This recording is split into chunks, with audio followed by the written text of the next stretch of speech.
Alright, for anybody else that encounters this problem, I have 99 Dodge Neon that wouldn't start, and it turns out that this little chip under here will stop your car from turning on, and as you can see, mine's not even plugged in. It's just hanging out. All I had to do was plug this back in.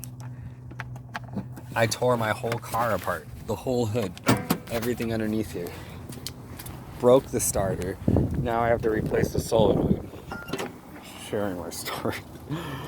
Oh, lordy. So yeah,